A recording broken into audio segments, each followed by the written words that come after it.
Karen slapped my pregnant wife. Didn't know I was recording everything. It was one of those ordinary summer afternoons where everything felt just a little too hot, a little too sticky, and everyone was just a little too on edge. My wife and I had spent the better part of the morning running errands, doctor's appointment for the baby, picking up her prenatal vitamins, and stopping by the post office to mail some documents.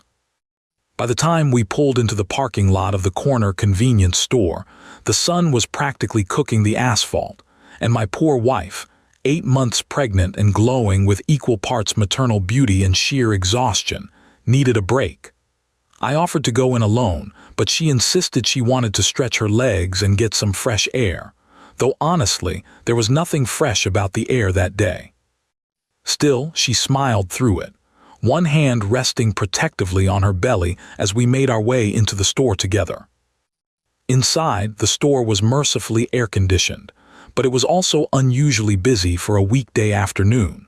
A few teens were loitering by the fridge section, giggling over energy drinks, and a man in a suit was frantically tapping on his phone while juggling a pack of gum and a bottle of water. We headed to the back to grab some cold drinks, and I let my wife choose hers first. Lemon iced tea, her current craving. I grabbed a bottle of water and a bag of peanuts, then we made our way to the checkout line. There were only 2 registers open, and the line stretched farther than usual. We took our place and settled in for what we assumed would be a few minutes of waiting, not knowing that this moment of quiet was about to be shattered in a way we could never have expected. Standing 2 people ahead of us was a woman who looked like she had been plucked straight out of a meme. She had the classic angled bob haircut, oversized sunglasses perched atop her head even indoors, a pastel pink tank top that read, "Why not?"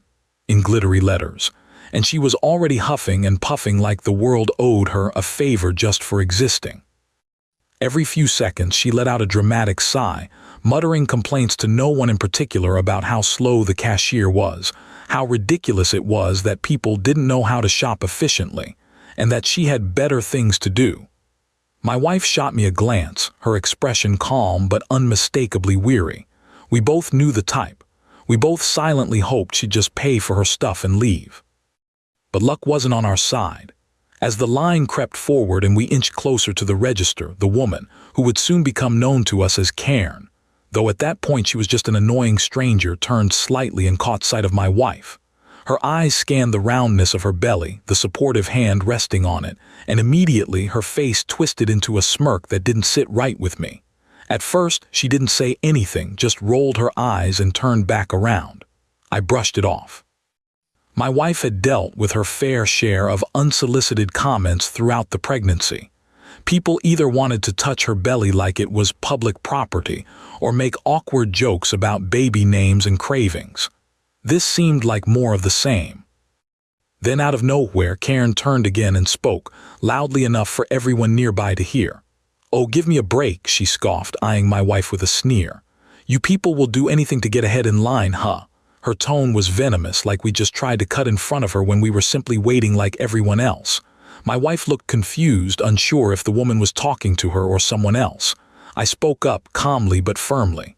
"Excuse me," I asked, narrowing my eyes. Karen rolled hers in response.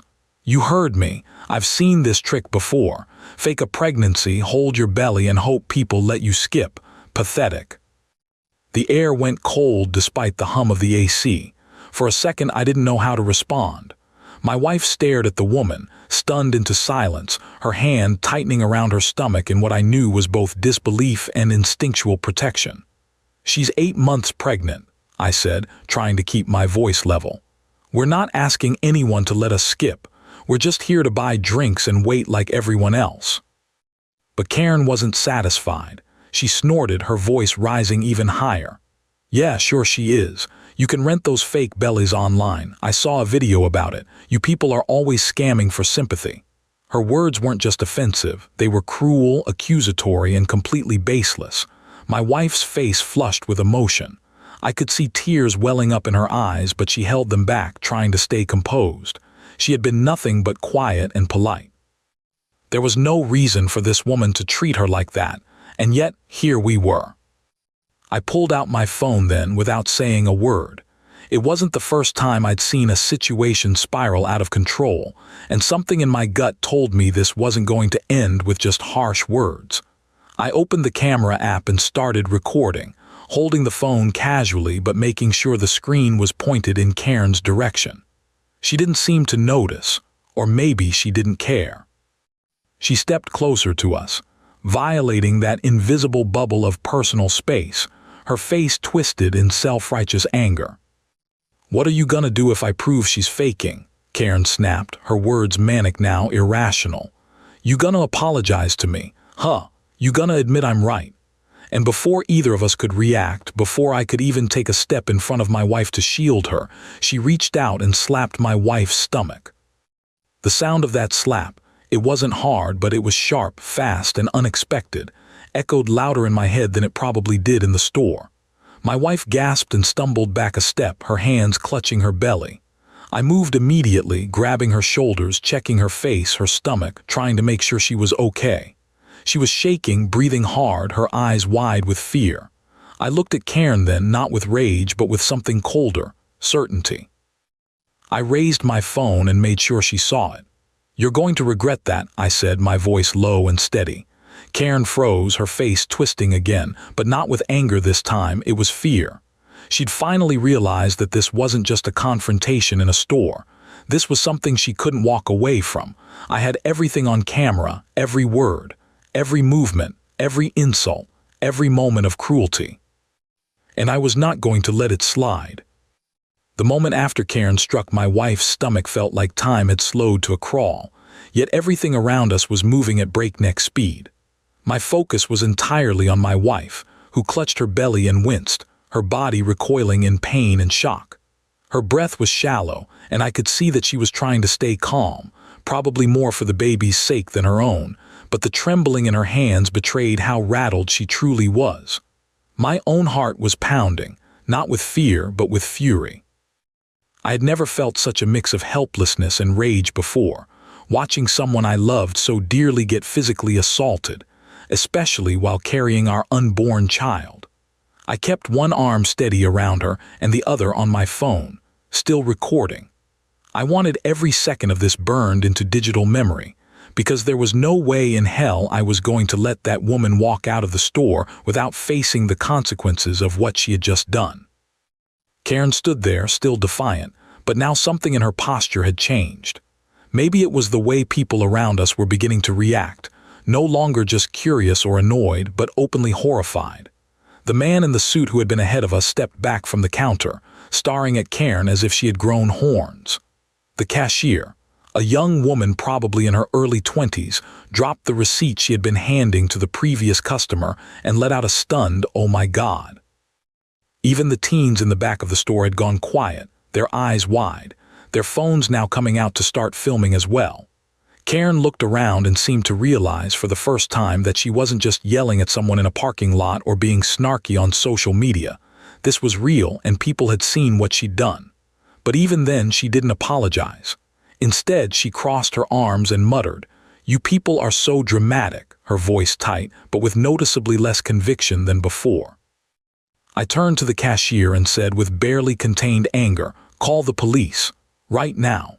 She nodded quickly, grabbing the store phone and dialing, her voice shaking as she told the dispatcher there had been an assault. Karen's eyes darted toward the door and I could see it hit her. She was stuck. She took a few steps back, as if calculating whether she could bolt and disappear before the cops showed up, but the manager appeared then, emerging from the back office.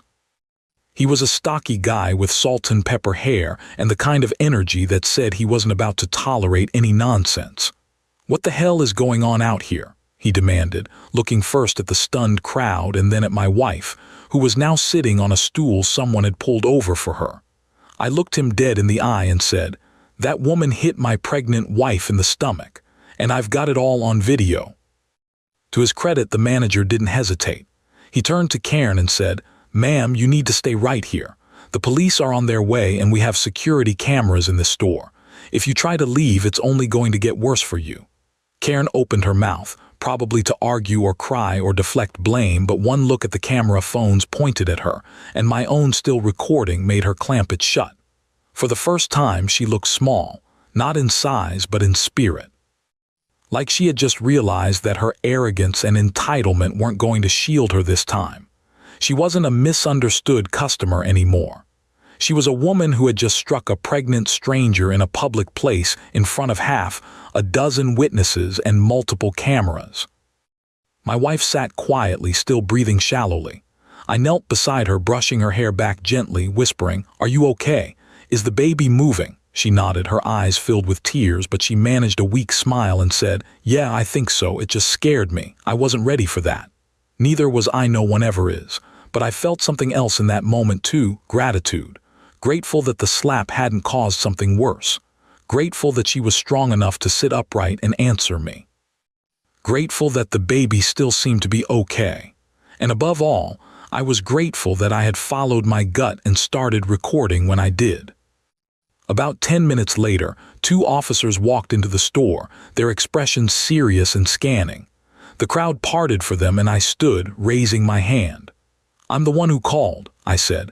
"That woman hit my wife, who's 8 months pregnant." I pointed toward Karen, who now looked pale and exhausted, standing off to the side with her arms folded tightly across her chest like she was trying to shrink into herself. The officers asked me to replay the video, and I did, holding the phone out so both of them could see clearly. I watched their faces as they absorbed it, Karen's angry accusations, my wife's stunned confusion, the sudden shocking slap. One of the officers sighed and immediately turned to Karen. "Ma'am, we need to speak with you outside," he said, voice calm but firm. She tried to protest, sputtering. "I didn't mean to hurt her, I was just proving a point she was faking." But the officer cut her off. "Ma'am. Outside now." She followed, escorted by one officer while the other stayed behind to take my statement. The store manager pulled the footage from the store's security cameras and offered to send a copy directly to the police. The other bystanders were more than willing to back up our story. Some even offered to share their own recordings. One of the teens whispered to me, "I already posted it on Reddit. That lady's gonna be internet famous." I didn't care about going viral, not then, not really. All I cared about was making sure my wife and our baby were safe, and that the woman who had dared to put her hands on them would be held accountable. When we finally stepped outside, Karen was sitting in the back of the police car, her head down.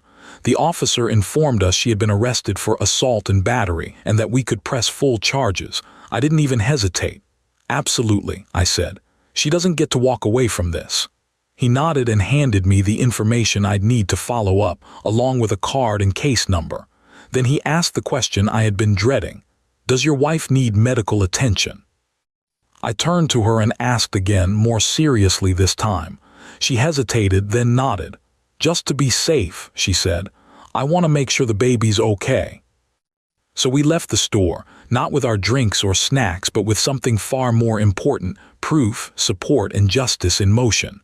As I helped her into the car and buckled her seatbelt, I glanced at my phone. The video was still open on the screen, paused at the exact frame where Karen's hand struck out. I knew right then that this wasn't over, not by a long shot. The drive to the hospital was tense and quiet, broken only by the hum of the tires against the road and the occasional check-in from me asking if my wife felt any different. She held her belly the entire ride, eyes focused out the window, her face unreadable but pale. I knew she was trying to stay calm for the baby, trying not to let the fear creep in, but I also knew she was scared. And that scared me.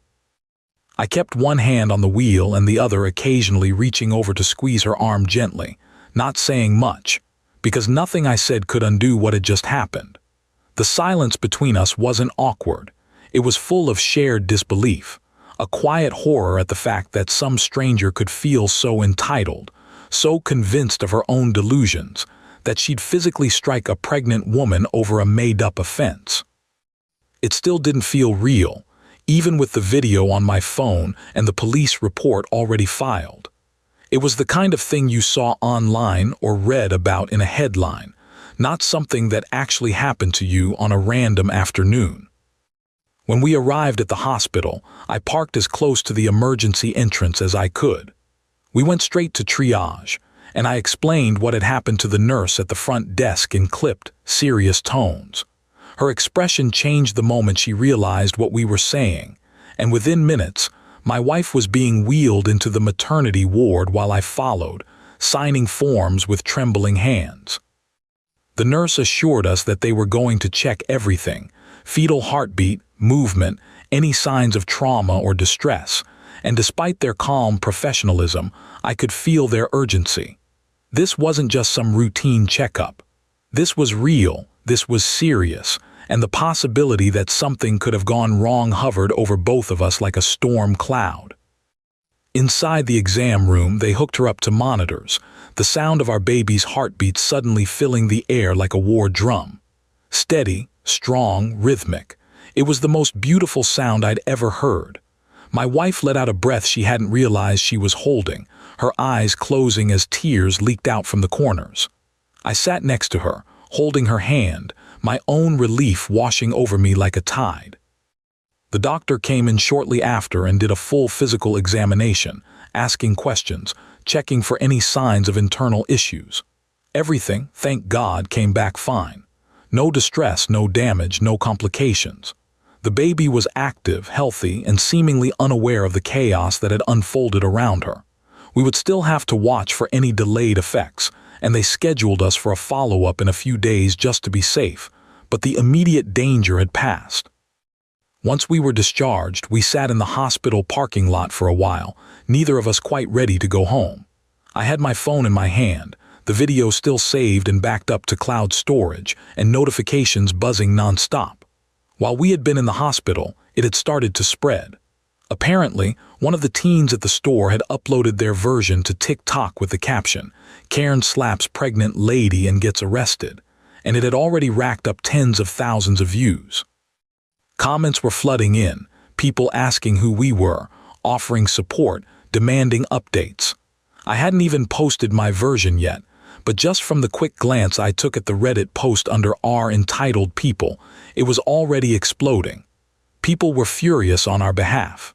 Some were digging for more information, others sharing their own experiences with aggressive strangers and entitlement gone too far.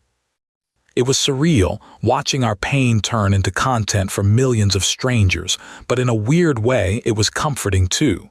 We weren't alone. We weren't invisible. By the time we got home, my wife was finally able to smile again, just a little, and we sat down together on the couch as I helped her settle in with a pillow and some water. We talked more openly then, now that the immediate stress had passed, and I asked her again how she felt, emotionally, not just physically.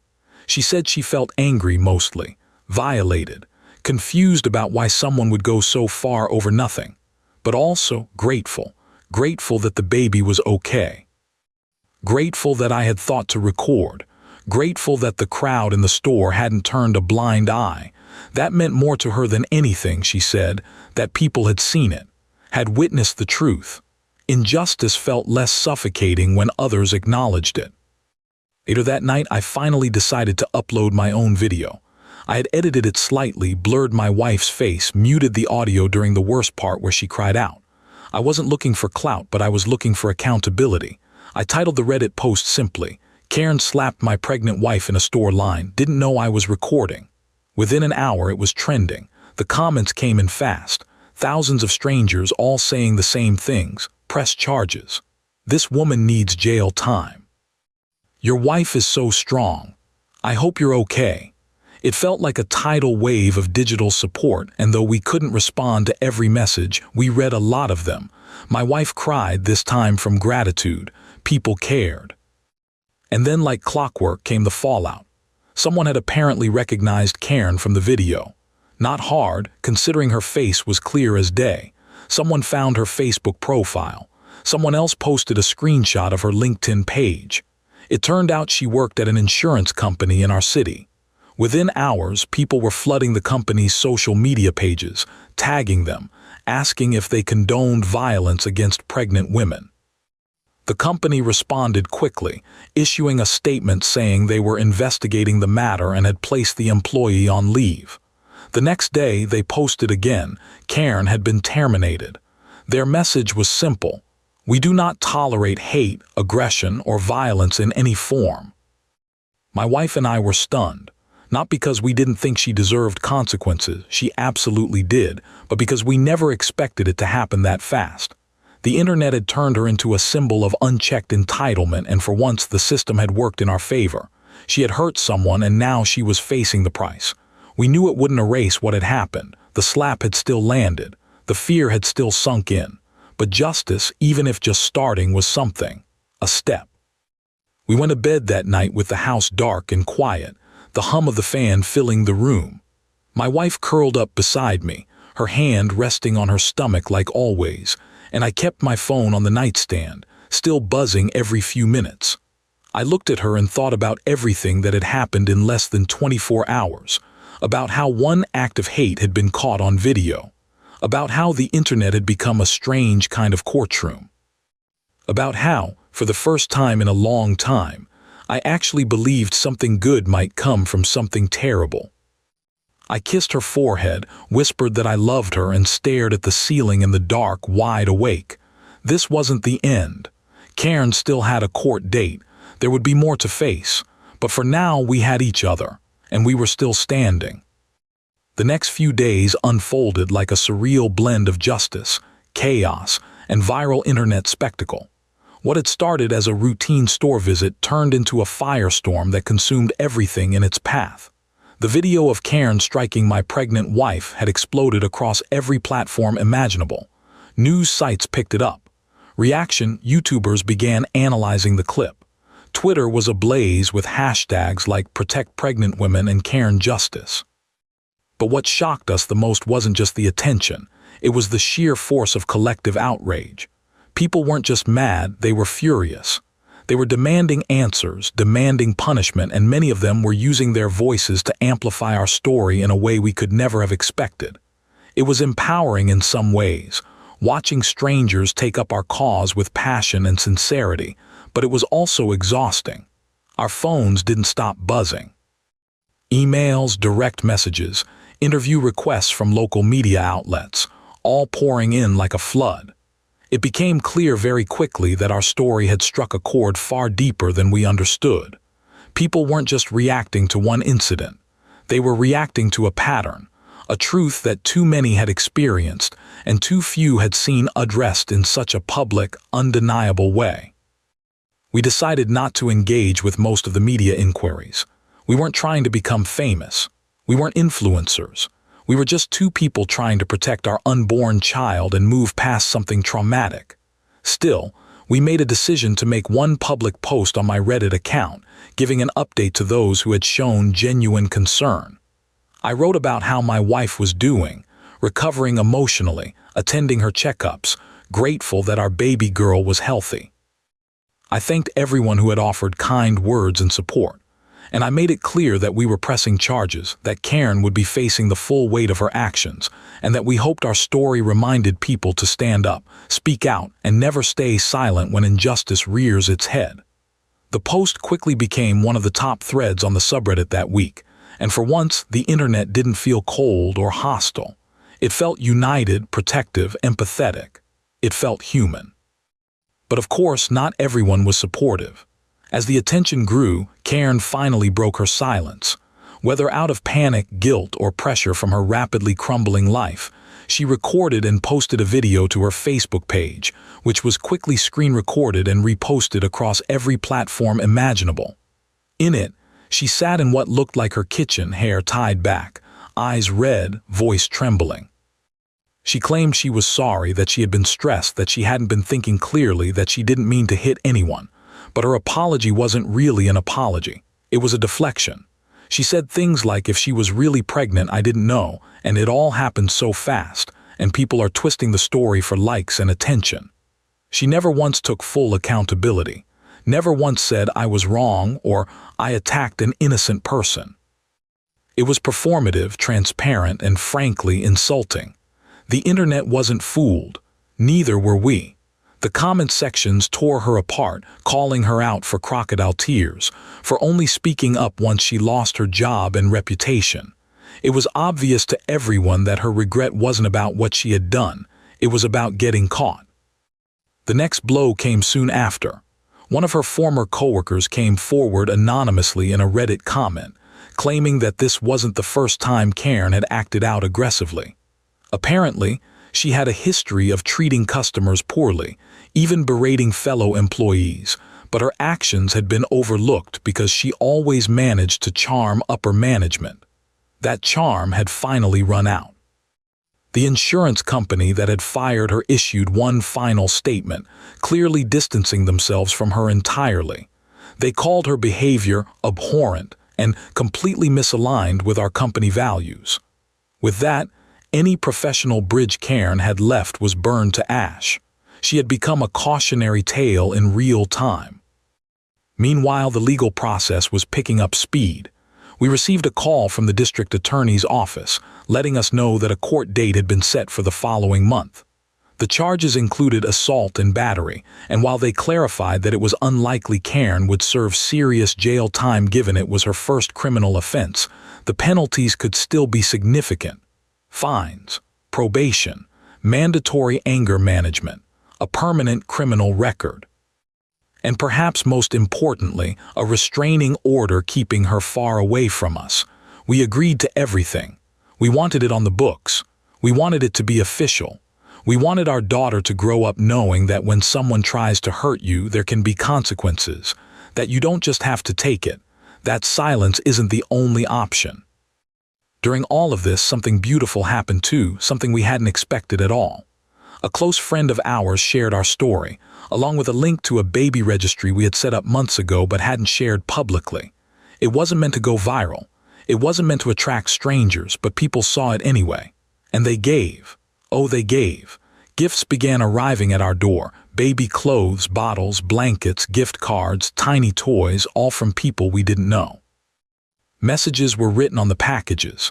Notes like, "Your baby is already so loved," and "Stay strong, Mama, we believe in you." My wife cried when the first package arrived. She cried harder when the 10th one came. I think it helped her heal in ways that no doctor or therapist ever could. To know that the world wasn't just filled with people like Karen, but people who wanted to lift us up and protect our growing family.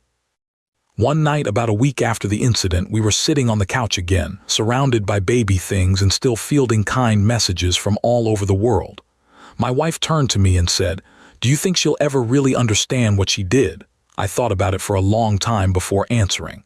"Maybe," I said, "but even if she doesn't, it doesn't matter, because we understand. We know what happened. We've got the truth. And now so does everyone else." She nodded, her hand resting gently on her belly, feeling the baby kick beneath her skin. Life moving forward, unstoppable. The fallout hadn't broken us. If anything, it had brought us closer. It had proven to us that love and justice weren't just ideals, they were real, and when people came together, they could actually win. Karen had tried to humiliate us. She had tried to assert power over someone she thought was vulnerable, but she underestimated everything. Our strength, our proof, and the voice of the crowd watching. She had no idea she was being recorded. No idea that the very tool she feared would become the key to her unraveling. And now, all we had to do was show up in court, speak the truth, and let the system finish what it had started. The courthouse on the morning of the hearing buzzed with that stiff, artificial quiet that only government buildings seem to possess. Every step echoed, every murmur felt loud, and every glance lingered a beat too long. My wife and I arrived early, not because we had to, but because we wanted to. We weren't here to fight anymore. We were here to finish. Dressed modestly, her hand resting on her now very visibly pregnant belly, she moved with more confidence than I'd seen in weeks. There was still a heaviness in the air, the kind that doesn't leave after someone violates your sense of safety, but beneath it was steel, this quiet but firm resolution that carried us forward. We didn't come seeking revenge. We came for closure, for truth to be spoken in the presence of the law, for our daughter to one day know that when something wrong happened, her parents didn't just walk away. They stood their ground, no matter how much it hurt. Karen was already there when we entered the courtroom. She sat at the defendant's table dressed plainly, her posture stiff. Her face looked different now, less self-important, more hollow, like someone who had spent the last month watching her world collapse one piece at a time. I didn't feel sorry for her. I didn't feel anything for her. Not anymore. The moment she raised her hand against my wife, she crossed a line she could never uncross. And though this entire experience had shaken us, it had also reminded us who we were. Stronger than we thought. Closer than ever. The judge called the session to order, a no-nonsense woman in her 50s who glanced over the case file with the kind of precision that suggested she'd seen far worse but still took every detail seriously. The charges were read aloud: assault and battery, with aggravating circumstances due to the victim's pregnancy. And Karen's attorney, a tired-looking man in a wrinkled suit, announced that she would be pleading guilty. There was a collective shift in the courtroom. No drama, no denial, no grand speech about misunderstandings. Just a quiet, almost mumbled "guilty, Your Honor." Maybe it was strategy. Maybe they wanted leniency. Maybe she finally realized that there was no arguing with video evidence that had been broadcast to millions. The judge nodded and proceeded with the hearing, allowing statements from both sides. Karen's lawyer spoke first, painting her as a stressed, overworked woman who had made a terrible mistake. He mentioned her job loss, the social media backlash, the doxing, the public humiliation. He pleaded for mercy, emphasizing that Karen had no prior criminal record and that the incident, while serious, was out of character. I kept my eyes on the judge, trying not to let the heat rise in my chest. Let them speak. Let them beg. It didn't change what happened. When it was our turn, I stood beside my wife as she addressed the court. Her voice was soft, but every word cut like glass. She spoke not just of the slap, but of the fear that followed, of the anxiety that made it hard to sleep, the stress that clung to her like a shadow every time she stepped into a public space. She didn't yell. She didn't cry. She simply laid out the truth, that someone saw her, judged her, accused her of faking something as sacred as motherhood, and then struck her. That even now, weeks later, she still sometimes felt her body flinch when someone stood too close in line. I added my own words, speaking as her husband, as the father of the child who had to be monitored and measured and checked over and over because someone's delusions had turned violent. I mentioned the support we'd received, the strangers who'd lifted us up, but made it clear that justice couldn't just be about internet outrage. It had to come from this room, from law, from accountability. The judge listened to everything with a steady expression, taking notes occasionally, nodding once or twice. Then, after a moment of silence, she delivered her sentence. Karen would not serve jail time, that much we had anticipated, but she was ordered to pay a substantial fine, complete 200 hours of community service focused specifically on programs supporting mothers and families in crisis, and attend a full year of anger management therapy. More importantly, the judge granted us a permanent restraining order, barring Karen from coming within 500 feet of us, our home, or any facility where my wife received medical care. Her name would be attached to the case forever, no longer just a viral Karen, but a woman legally recognized as someone who had harmed another person out of arrogance and aggression. When it was over, we walked out without looking back. Outside the courthouse, a few local reporters lingered, but we declined to speak. We didn't need headlines, we had the truth, and that was enough.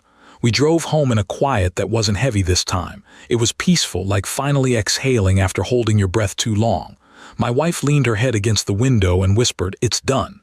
And I reached over, took her hand, and whispered back, "Yeah, it's really done." Weeks passed. The attention died down as it always does. New headlines took over, new scandals, new stories. Our video lived on the internet, sure, but the noise around it had faded, and we were okay with that. We returned to our life, focusing on preparing for the baby, painting the nursery, washing tiny clothes, attending birthing classes, relearning how to be joyful without the weight of trauma attached to it. And when the day finally came, after hours of labor, of tension, of emotion, our daughter entered the world with a loud, defiant cry, healthy, beautiful, alive.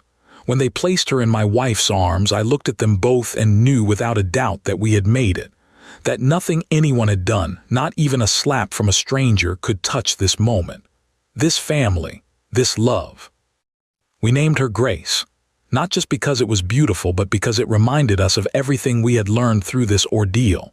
Grace under pressure, grace through pain, grace in the face of cruelty. She became the symbol of our survival, a soft, sweet miracle that proved no amount of hate could dim the light we carried. And as we held her, rocked her, and watched her sleep in the quiet safety of our home, we knew the story was truly over.